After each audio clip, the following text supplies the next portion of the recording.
और सेंटर से मान लीजिए यहाँ पे कोई एक स्मॉल बॉडी है। मेरे बच्चों सुनना, स्मॉल बॉडी सर ये खुद एक कैपिटल बॉडी है। हाँ सर सेमी मेजर क्यूब और ये वाले डिस्टेंस मैंने क्या माना था ए, तो मैं डिस्टेंस ये लूंगा। सर हो क्या रहा है यहाँ? अरे हो कुछ नहीं रहा है, एक स्मॉल बॉडी है जो इसके अगल बगल घूम रहे हैं। ये बताया इस तरह की क्वेश्चन मैंने कहीं आपको बताया यस सर है ना कि दो बॉडीज के बीच लगने वाली फोर्स को ग्रेविटेशन फोर्स कहते हैं। क्या कहते हैं? Gravitation force. मान लीजिए इसका रेडियस ये एरिया, सुनना थोड़ा ध्यान देना, मैं सॉल्यूशन मिस्टेक नहीं करना चाहता। सर दो बॉडीज के बीच लगने वाली ग्रेविटेशन फोर्स, ग्रेविटेशन सुनना मैं चाहता हूँ कि इसे थोड़ा सा देखिए, है ना, ग्रेविटेशन फोर्स। अब सर जब कोई बॉडी राउंड कर रहा होता है ना ऑर्बिट में, तो एक सेंटर पे फोर्स लगता है जिससे कहते हैं सेंट्रीपिटल फोर्स। क्या कहते हैं? Centripetal force. उतारने आपको नहीं देंगे, खींच के आराम से देख लो मैं, सेंट्रीपिटल फोर्स। और सर तब आपने पढ़ा है कि सेंट्रीपिटल फोर्स का फॉर्मूला होता है mv² by r, mv² by r। लेकिन r डिस्टेंस थोड़ी ना, डिस्टेंस मेरे पास क्या है a, और ग्रेविटेशन फोर्स का फॉर्मूला होता है g capital m small m by r square. तो r स्क्वायर की जगह क्या हो जाएगा? a square.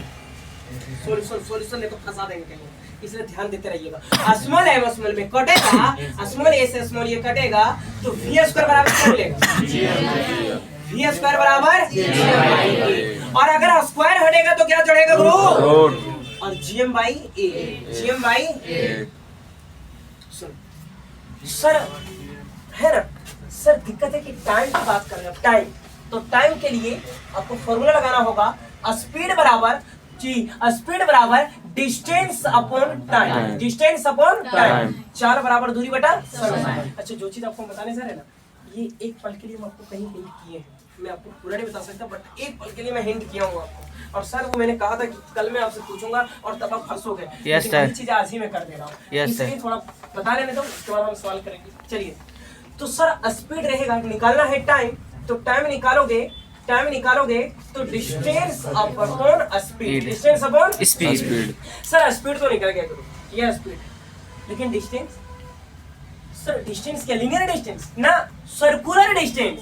और सर्कुलर पाथ का टोटल डिस्टेंस होता है 2 पाई r। 2 pi r। पहले हमको बताइए एक सर्किल कितने डिग्री एंगल बनाता है? 360 को पाई लिखेंगे या 2 पाई? 2 पाई। सर क्योंकि हर जगह पे रेडियस इक्वल होता है इसलिए इसको 2 पाई नहीं बल्कि क्या लिखते हैं? 2 पाई r। सर ध्यान रखिएगा कि सर सर्कुलर पाथ का टोटल डिस्टेंस, तो टोटल डिस्टेंस होता है 2 पाई r। 2 pi r। अच्छा 2 पाई r या a? सॉल्यूशन। और स्पीड का मतलब v। t equal to 2 pi a v, अरे v दिया जो निकल गया gm बाई a। पहले हमको बताओ, अब हमको देखना है तेरे t equal to 2 pi a by root under gm by root under a। जो चीज हम देख रहे हैं YouTube पे जाकर सर्च करते हैं, ठीक है? ये कपलर्स का थर्ड नियम को एक्सप्लेनेशन जो मैं मारा हूँ, सुनना। अच्छा एक बात बताओ, क्या ये वाली रूट ए को हम ऊपर ले जा सकते हैं? Yes sir. ऊपर अगर ये ले जाते नहीं तो t is equal to 2 pi a root under a, और यहाँ पे रूट अंडर क्या हो जाएगा? तो सुनना, अब हमको बताओ अगर 2 पाई a रहने देंगे, ये अगर रूट हटाएंगे तो उसके बदले वैल्यू 1/2। क्या आपको ये समझ में आया कि 1/2 कहाँ आया? रूट के बदले क्या लगाया गया? 1/2। और रूट अंडर क्या हो गया? g। Root under g। अच्छा क्या तुम लोग ये आंसर हमको बता सकता है क्या? 10 के पावर 2 है, 10 के पावर अगर 6 कितना लिखेंगे इसको? 8 की पावर 8, क्योंकि बेस सेम तो पावर जुड़ेगा। अब मान लो अगर पावर कुछ नहीं तो कौन सी है? 1 है।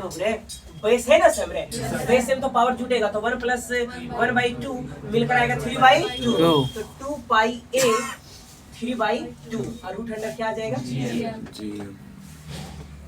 Squaring both side. अगर ऐसा करते हो तो t स्क्वायर 2 का स्क्वायर 4 है ना, पाई स्क्वायर उधर लिख दे रहा हूँ, कोई दिक्कत नहीं है ना? No sir. a का सॉरी a का 3/2 का होल स्क्वायर, क्या ये 2 से 2 का कैंसिल? Yes sir. तो क्या इसे मैं a क्यूब लिख सकता हूँ? Yes sir. और बाई में gm नहीं समझ में आया? Yes sir. बजाय जैसे सॉल्यूशन कर दीजिए तो कैसे आएगा? t square squaring both side 2 का square 4 pi r square, square से स्क्वायर खत्म, इसलिए क्या बचा? 3 स्क्वायर से यहाँ रूट खत्म। अब एक बात बताओ, 4 जो आया वो किसके वजह से आया? 2। तो ये तो फिक्स है ना, कैसे बदलोगे सर? 2 पाई ये फिक्स है, अब स्क्वायर कर दिए तो मेरा गलती थोड़ी है, ये फिक्स है। इसका मतलब 4 पाई फिक्स है जी, मतलब सर ये ग्रेविटेशन हो सकता है। कैपलर्स की बात कर रहे थे, ये मास ऑफ द सन होगा। इसका मतलब सर कहने का मतलब है कि 4 पाई जीएम आप नहीं बदल सकते क्योंकि ये constant, 4 number constant, pi constant, gravitation constant, mass of the sun constant. तो मेरे पास एक ही चीज बचता है, square of time is directly proportional to the AQ, directly proportional to the AQ। Proportional हटाइएगा, कांस्टेंट आएगा और दोबारा कांस्टेंट की जगह फिर से क्या लिखाएगा? 4 pi r square by G. रुको इंतजार कीजिए। Centripetal force mv square by r, g capital M small m by a square. Sir यहाँ कटा तो v स्क्वायर बाई बराबर gm बाई a, स्क्वायर हटा तो क्या मिला? रूट। t बराबर सर टोटल डिस्टेंस जो था वो था 2 pi a by v, 2 pi a v की जगह सर हम लोग ये उठाया, यहाँ सेपरेट किया तो सेपरेट करने पे a को ऊपर ले गए, a के बदले हमने मान लिखा 1/2, बेस सेम तो पावर जूटा, स्क्वायरिंग ऑन बोथ साइड करने पे ये इक्वेशन किया है। अब मैं आपको एक बात बता दूं कि ये इक्वेशन सही बनने के बावजूद ये इक्वेशन गलत है बताना नहीं, क्योंकि मैंने एक सॉल्यूशन में यहाँ कहीं मिस्टेक किया है। स्टार्टिंग से लेके अंत तक बनाने के दौरान, क्योंकि मुझे पता है कि वो इक्वेशन बिल्कुल सही आया है, लेकिन इस सही के बावजूद भी ये इक्वेशन गलत है। आखिर अब यहाँ पे आप लोग खुद से डिसाइड करो कि स्टार्टिंग से लेके एंड तक में मैंने कहाँ पे मैंने मिस्टेक करा।